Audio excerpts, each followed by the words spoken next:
Welcome back to a Fifth of Jack Gaming, where we're going to fight our way through the complete Gail, Simone, Red Sonja Omnibus. This is an oversized book, so that means it's a bigger book. It's more closer to your library-sized books. And to compare, we have the Omnibus of Planet Hulk for a size comparison. It's a little bit bigger than your regular Omnibus. Here's the front, the spine, and the back.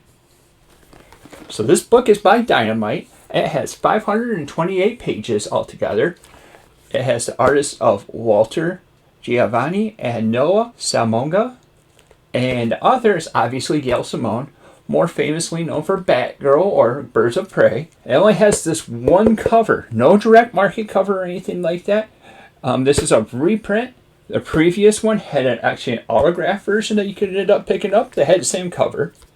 But this is a mature book, so it's a mature rating because it has more adult content in there. This book is $49.99.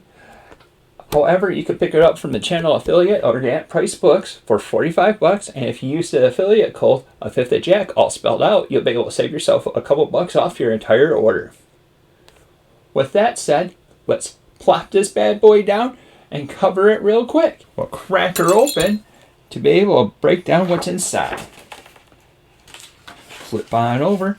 We have 4 different stories in this. We have Queen of the Plagues, The Art of Blooded Fire, The Ballad of Red Malik, and then The Forgiven Monsters. We'll start off with the Queen of the Plagues. Right off the get-go, we start off with a flashback. That's going to be a common thing that's going to be seen throughout this story.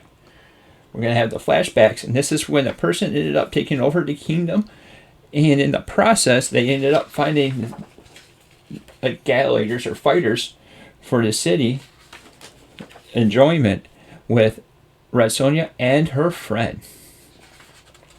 Coming over to now, where we see Red Sonja trying to sleep off a hangover, but then it was thieves, and then she gave them specifically one thing. Don't take the sword. I don't care about anything else. Don't take the sword. And of course, the thieves got greedy, and that's when we get to see how bad the Red Sonja is. Also, we end up getting to meet these 2 twins right here that end up coming over trying to recruit Red Sonja to come back over to meet up with the king.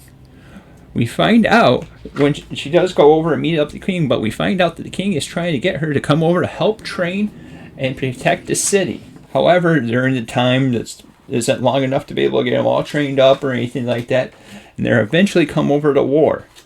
And then we end up finding who her friend is.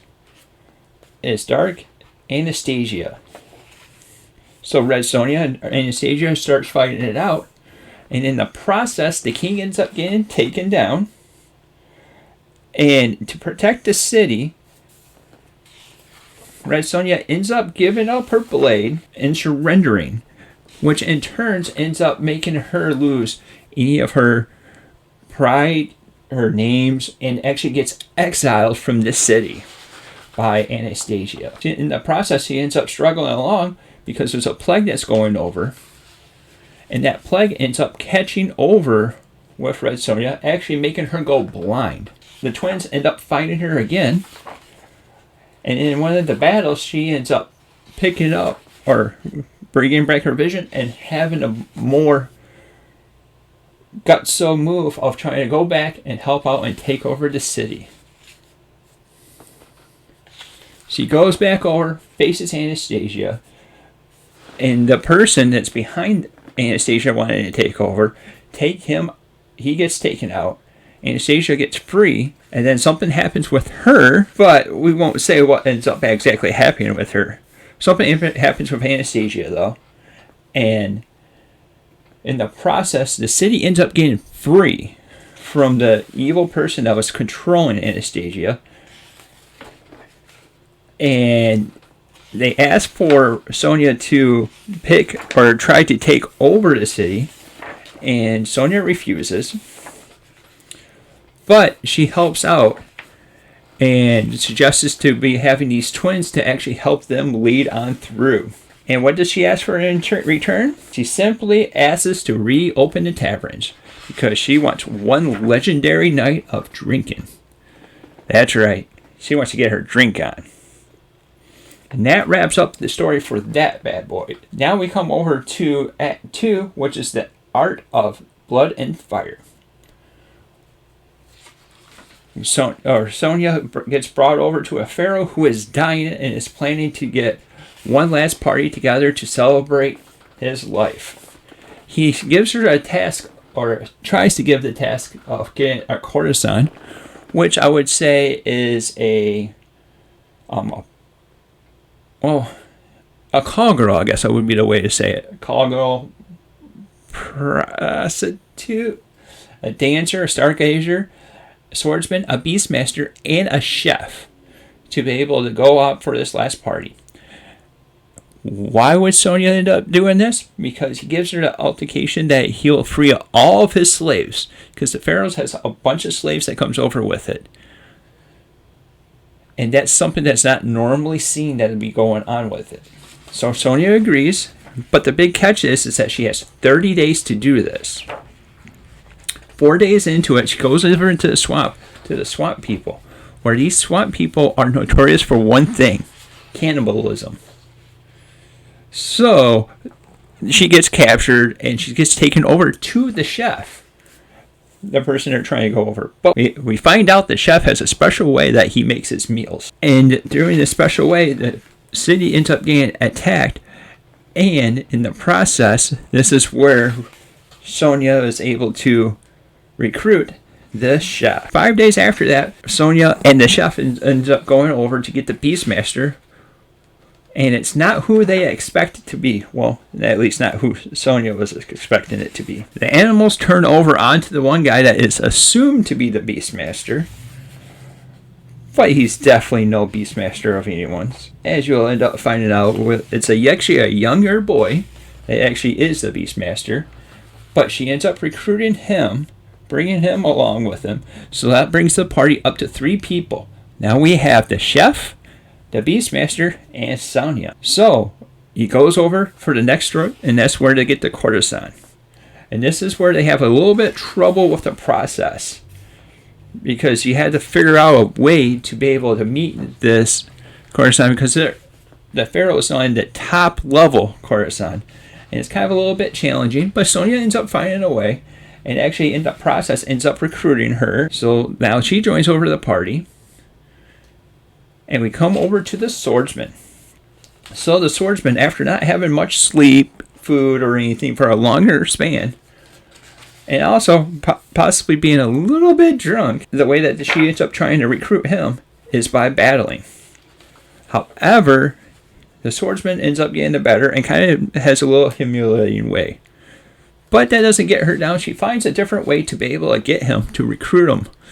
It's a kind of a little clever way, but if you wanted to know, you're going to have to pick up the book. But in the process, she does end up recruiting the swordsman over to her cause. The next part is going to be the stargazer. So this one was a little bit more challenging because he's actually locked up, because the stargazer has a little bit of a different philosophy than what everyone has. You got to think about it. This was the time where everyone thought everything was flat. The world was flat. If you go over on a lake, you'll be able to go over on the side of the world and fall off. But the stargazer believed, like to how it is with modern day, where the world's actually round and it's actually a universe. So they ended up locking him up and torturing him and calling him crazy because that was the common thought process. And so she was able to intimidate her way to be able to recruit him and bring him over to this side. Finally, but not at least, is the dancer. This was the easiest person to recruit, because they legitimately just had to go over there and pick him up. So, having everyone all together, all assembled up, she ended up going back to the pharaoh before that month came over. And she ended up actually going over, getting a little bit pampered in the process for helping out. But then she finds out that he's trying to backtrack. Then finds out that she ended up finding out that he's trying to backtrack from their deal and making it so that he actually takes all the slaves and buries them with him as he dies. Sonja gets mad, strikes out, and actually ends up getting locked up. But in the process, the people that she brought over ended up banding together, taking care of the Pharaoh, and freeing Sonja, and then also freeing all the other guys. So ending the story that comes with that. And then we come over to the Ballad of Red Malik. This is a short story, so only one issue, but it gives us a little insight in seeing the ways that goes with it. We end up seeing Malik and seeing how he has Red Sonja, my beloved love, and I think this is what his psyche goes over, thinking that he ends up being with her and spreading rumors that he was with her and lost her in the process. And then having to atone for that entire choice and thing. Memory of that. Boop, boop. And this is where he's atoning for it, to be able to pay his debt to Sonja. And that's where she ends up leaving the sign, is your debt is paid.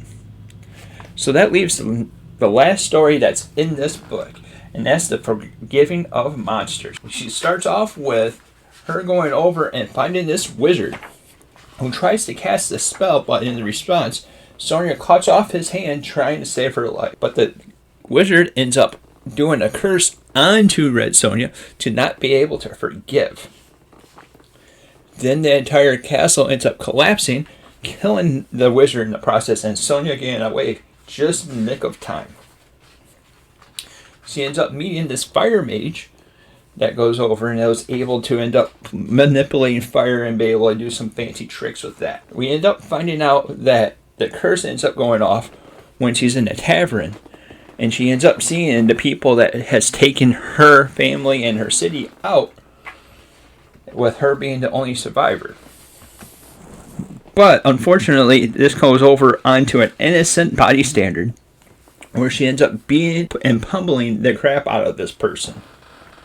Pay attention, because this person's going to be helping down the road. She ends up getting thrown out of the city. We end up meeting another character who is actually the brother of the wizard that ended up passing away, looking forward trying to kill Red Sonja.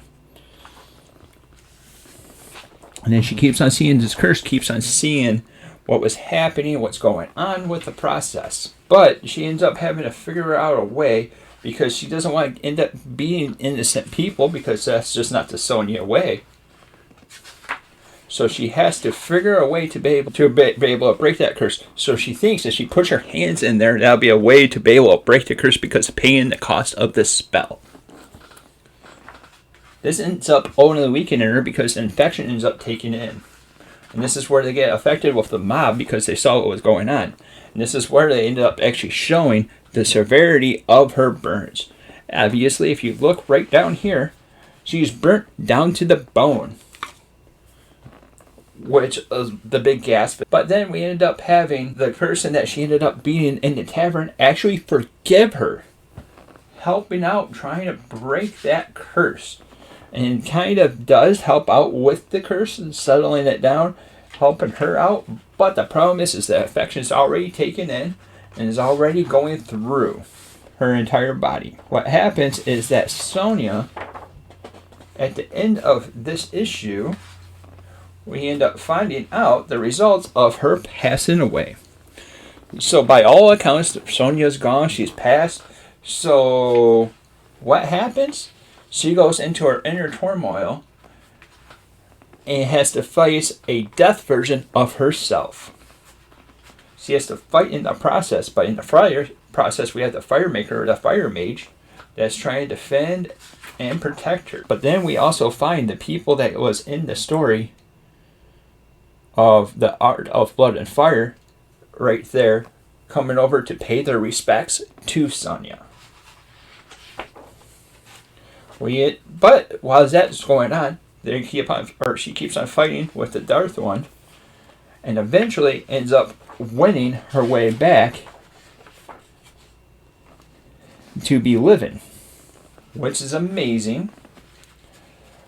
But then we have the stories, and she ends up actually forgiving the one person that was actually involved, what she was end up tracking, making it so that Gail no longer goes over with her. And then we keep on continuing on with the story where she actually ends up looking through other different paths and learning a big vital lesson that you're responsible for your own story. I like that one because it's a big bear in the suit of armor. But I digress. We're going to come back over and you're actually going to see the wrap up to Gail Simone's story with, at the end, obviously she cut all her hair off, formulating a different plan, looking a bit different. And we find out that there's actually a person writing the story as she keeps on going along, saying that she's responsible for her own life. We're going over, and the adventures is always going on. The nice little bonus to this is that it has all the different variant covers that came in the previous stories. It's a nice little addition with it. And that wraps up the book itself. I personally would give this a 9 out of 10. It's a solid storyline. It's a solid stories by Gail Simone, and it's something that I kind of loved. I went into seeing Sonja. I went over, started reading Sonja in the blind, and I'm kind of glad I did because then I got to find out how much I actually ended up liking the character. However, there is one thing that I have a problem with this book. And it's not the book, it's not the story itself. It's actually the book. If you notice right down here, the bind has gotten detached from the spine itself. It's going to be a simple little fix, but that construction of the book drives me a bit nuts and makes me, with the construction of the book, give it a 6 out of 10. However, that brings it over an 8 out of 10 for the book itself. It's a simple little fix, but it's still a pain in the butt I happen to do something like that. The $49.99 to be able to pick this bad boy up. It's a solid pickup, but like I said before, if you go over to the channel affiliate Organic Price Books, it's $45. But then you also could use our code of Fifth of Jack, all spelled out, to be able to save yourself a couple bucks off. It also helps you, helps us, helps JP, David, and the folks over at Organic Price Books because it sends you over with their business. If this is something that you like, or if there's any kind of suggestions, put us down in the comments down below to let us know what we can do or what we're doing well.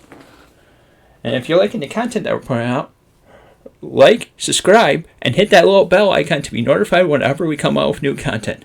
We come out with comics, we come out with Magic the Gathering, and any kind of other gaming. If you notice, lately we've been doing a few here and there live streams of gameplay of Mass Effect. We're going to be continuing that, trying to get insane mode on all the entire Mass Effect franchises. Thank you for watching, and until next time, we'll see you later.